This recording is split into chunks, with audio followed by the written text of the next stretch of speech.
Hello students. आज हम class 8 science का चैप्टर नंबर 12 जो घर्षण हमने पढ़ा था उसकी एक्सरसाइज के क्वेश्चन आंसर्स करेंगे।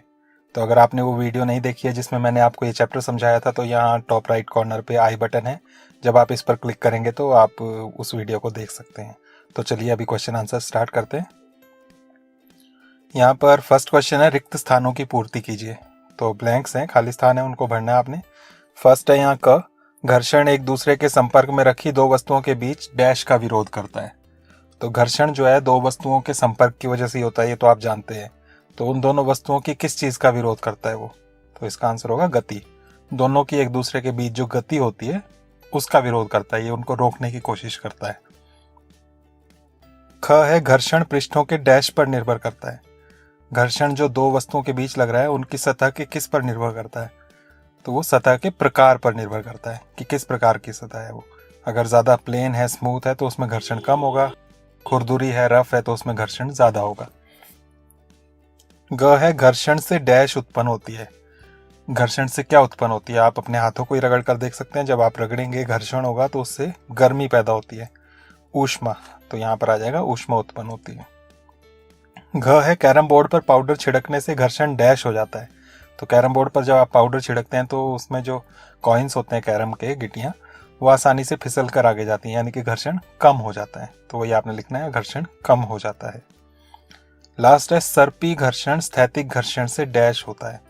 सर्पी घर्षण होता है जब चीज चलना शुरू कर देती है फिसलते हुए किसी सतह के ऊपर, और स्थैतिक होता है जब चीज रुकी हुई है उस वक्त जो घर्षण है। तो हमने जब चैप्टर पढ़ा था तभी हमने देखा था कि जब चीज रुकी होती है उसको चलाने के लिए ज्यादा जोर लगाना पड़ता है, और जब चल रही होती है उसको चलाए रखने के लिए थोड़ा कम बल लगाना पड़ता है। इसका मतलब है कि ये जो सर्पी घर्षण है ये स्थैतिक घर्षण से थोड़ा कम होता है। तो यहाँ आ जाएगा कम। तो इस तरह से ये फर्स्ट क्वेश्चन हुआ, रिक्त स्थानों की पूर्ति। उसके बाद सेकंड क्वेश्चन है, चार बच्चों को लोटनिक, स्थैतिक तथा सर्पी घर्षण के कारण बलों को घटते क्रम में व्यवस्थित करने के लिए कहा गया। तो ये जो तीन तरह के घर्षण होते हैं, लोटनिक, स्थैतिक और सर्पी घर्षण, इनको घटते क्रम में रखना है। तो उन्होंने चार बच्चों ने किस तरह से रखा वो नीचे दिए, इनमें से सही चुनना है। तो पहले में इस तरह से रखा है, लोटनिक, स्थैतिक, सर्पी, लोटनिक, सर्पी, स्थैतिक, स्थैतिक, सर्पी, लोटनिक, या सर्पी, स्थैतिक, लोटनिक। तो इन चारों में से सही ऑप्शन कौन सा है वो चुनना है। तो अभी हमने बात की कि सर्पी घर्षण स्थैतिक घर्षण से कम होता है। यहाँ पर घटते क्रम में रखना है तो सबसे ज्यादा होगा स्थैतिक, जब चीज रुकी हुई है। चलते हुए में जो सर्पी घर्षण होता है वो कम होता है, और लोटनिक होता है जब टायर लगे हो, व्हील्स लगे हो, पहिए जब होते हैं तो घर्षण और कम हो जाता है। तो लोटनिक सबसे लास्ट में आएगा। तो इसका सही आंसर ये ग बन जाएगा, स्थैतिक, सर्पी, लोटनिक। ऐसे धीरे धीरे ये घर्षण कम हो रहा है इनमें। क्वेश्चन नंबर 3 है ये, आलिदा अपनी खिलौना कार को संगमरमर के सूखे फर्श और संगमरमर के गीले फर्श पर बिछे समाचार पत्र तथा तौलिए पर चलाती है। कार पर विभिन्न पृष्ठों द्वारा लगे घर्षण बल का बढ़ता क्रम क्या होगा? तो चार चीजों पर चला रही है, उनको बढ़ते क्रम में रखना है। किसमें घर्षण सबसे कम होगा, फिर उसके बाद उससे ज्यादा, और उससे ज्यादा, और सबसे ज्यादा, ये आपने बताना है। तो जितना चिकनी सतह होगी उतना ही घर्षण कम होगा, तो उसको सबसे पहले रखना है, और जितना रफ होगा, उबड़ खाबड़ होगा, उतना ही घर्षण ज्यादा होगा, उसको सबसे लास्ट में रखना है बढ़ते क्रम में। तो मार्बल का फर्श है, जब गीला होगा तो ज्यादा फिसलन होती है, घर्षण कम होता है। मार्बल का गीला फर्श सबसे पहले आना चाहिए, फिर मार्बल का सूखा फर्श आना चाहिए, फिर समाचार पत्र, न्यूज़पेपर, अखबार रखा है तो वो थोड़ा रफ होता है तो उसमें घर्षण थोड़ा ज्यादा होगा, और तौलिया ज्यादा रफ होता है इसलिए उसमें घर्षण और ज्यादा होगा। तो इसका सही आंसर ये क बन जाएगा। तो इस तरह से ये क्वेश्चन का आंसर देना है आपने। क्वेश्चन नंबर 4 है, मान लीजिए आप अपनी डेस्क को थोड़ा झुकाते हैं, उस पर रखी कोई पुस्तक नीचे की ओर सरकना आरंभ कर देती है, इस पर लगे घर्षण बल की दिशा दर्शाइए। तो आपने डेस्क को थोड़ा झुकाया, तो हम यहाँ पर जब इसका आंसर देंगे, दिशा बतानी है तो चित्र के माध्यम से बताएंगे। तो एक डेस्क आपने इस तरह से दिखाना है, तिरछा करके रखा है हमने ये डेस्क, और डेस्क के ऊपर एक पुस्तक रखी है ये। तो जब इस तरह से पुस्तक रखेंगे तो ये नीचे की तरफ सरकना आरंभ करेगी। तो इसमें सरकने की दिशा, गति की दिशा जो गई पुस्तक की, वो नीचे की तरफ हो गई। तो इस तरह से हमने एरो करके ये दिखा देना है। और हम जानते हैं कि घर्षण जो है वो गति का विरोध करता है, तो जिस तरफ गति है उसके उल्टी दिशा में घर्षण होगा। तो आपको वही घर्षण की दिशा दिखानी है, तो इस तरह से दिखाएंगे घर्षण बल की दिशा। तो इस तरह से आपने ये इसका डायग्राम बना देना है। तो इसमें सभी कुछ क्लियर आसानी से हो जाएगा। क्वेश्चन नंबर 5 है, मान लीजिए दुर्घटनावश साबुन के पानी से भरी बाल्टी संगमरमर के किसी फर्श पर उलट जाए। इस गीले फर्श पर आपके लिए चलना आसान होगा या कठिन? अपने उत्तर का कारण भी बताइए। तो मार्बल का फर्श है, उसके ऊपर साबुन का पानी वाली बाल्टी गिर गई, तो साबुन का पानी हो गया फर्श पे। अब उस पर चलना कैसा होगा? आप जानते हैं वो चलना मुश्किल होगा, लेकिन क्यों मुश्किल होगा वो आपने बताना है। तो इसका आंसर आपने इस तरह से लिखना है कि चलने के लिए घर्षण की आवश्यकता होती है, घर्षण की वजह से ही हम चल पाते हैं किसी सतह पर। साबुन का पानी हमारे पैरों और फर्श के बीच के घर्षण को कम कर देता है, इसलिए इस गीले फर्श पर हमारे लिए चलना कठिन होगा। तो चलने के लिए घर्षण चाहिए, लेकिन साबुन का पानी की वजह से घर्षण कम हो गया, और जब घर्षण कम हो जाता है तो हम फिसलते हैं, चलना कठिन हो जाता है। तो ये इसका आंसर बनेगा। नेक्स्ट क्वेश्चन नंबर 6 है, खिलाड़ी कीलदार जूते पहनते हैं, स्पाइक्स, वो क्यों पहनते हैं, ये इसकी व्याख्या करनी है। तो स्पाइक्स बोलते हैं, कीलदार जूते होते हैं, जूतों के नीचे वो कीलें जैसी लगी होती हैं, तो वो क्यों पहनते हैं? तो उससे क्या होता है कि ज़मीन को पर पकड़ बनती है जूते की, और उस वजह से भागना दौड़ना आसान रहता है। तो उसी तरह से आंसर लिखेंगे, फिर से वही कारण देंगे कि चलने के लिए घर्षण की आवश्यकता होती है। स्पाइक्स मैदान और जूतों के बीच घर्षण में वृद्धि कर देते हैं, घर्षण को बढ़ा देते हैं। वो जूते और मैदान के बीच जो घर्षण लग रहा है उसको बढ़ा देते हैं, इसलिए कीलदार जूते या स्पाइक्स मैदान पर अच्छी पकड़ बनाते हैं, जिससे दौड़ना आसान हो जाता है। तो वो फिसलते नहीं है और आसानी से दौड़ते हैं। 7वां क्वेश्चन है, इकबाल को हल्की पेटी का धकेलनी है तथा सीमा को उसी फर्श पर भारी पेटी का धकेलनी है। कौन अधिक घर्षण बल अनुभव करेगा और क्यों?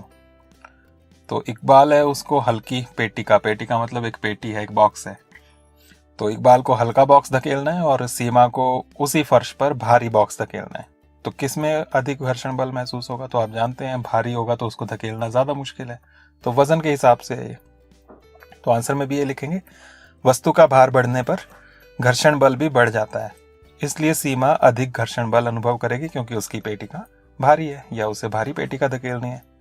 तो ये इसका आंसर बन जाएगा। क्वेश्चन नंबर 8 है, व्याख्या कीजिए सर्पी घर्षण स्थैतिक घर्षण से कम क्यों होता है। तो हमने ये फर्स्ट क्वेश्चन में भी बात की, बीच में सेकंड में भी आया कि सर्पी घर्षण स्थैतिक घर्षण से कम होता है, क्यों कम होता है वो आपने व्याख्या करनी है। तो उसका आंसर क्या बनेगा? जब कोई वस्तु किसी सतह पर सरकना आरंभ कर देती है तो उनके पृष्ठों के संपर्क बिंदुओं को उतना समय नहीं मिल पाता कि वे एक दूसरे में धंस सकें, अतः सर्पी घर्षण स्थैतिक घर्षण से कुछ कम होता है। तो हमने पहले ही बात की थी कि घर्षण जो है वो इस वजह से होता है क्योंकि दो सतह जो है एक दूसरे के संपर्क में जब आती हैं, एक दूसरे को टच करती हैं, तो उनके जो जहाँ जहाँ वो टच कर रहे हैं वहाँ से सतह वो बिल्कुल प्लेन देखने में तो लगती है, लेकिन एक्चुअल में होती नहीं है, वो उबड़ खाबड़ होती है और एक दूसरे में वो फंस जाती है, फंसती हुई चलती है। तो जब कोई चीज़ चल रही होती है तो उसको फंसने का टाइम कम मिलता है, तो वो टाइम कम मिल रहा है इसलिए वो घर्षण कम होगा, सर्पी घर्षण चलते हुए। और जब रुके हुए हैं तो वो जो है वो फंस चुके हैं, तो उनको धकेलना थोड़ा मुश्किल होता है, तो इसलिए स्थैतिक घर्षण थोड़ा ज़्यादा होता है। तो ये इसका आंसर बनेगा। क्वेश्चन नंबर 9 है, वर्णन कीजिए घर्षण किस प्रकार शत्रु एवं मित्र दोनों है। तो हमने जब बात की थी हमने कहा था कि शत्रु भी है ये मित्र भी है, हमारा फायदा भी होता है इससे लेकिन नुकसान भी होता है, तो दोनों चीज़ें हमें वर्णन करनी है इसमें। तो पहले हम लिखते हैं घर्षण शत्रु के रूप में, क्या नुकसान है वो डालते हैं इसमें। तो नंबर 1, मशीनों का चलते समय गर्म होना।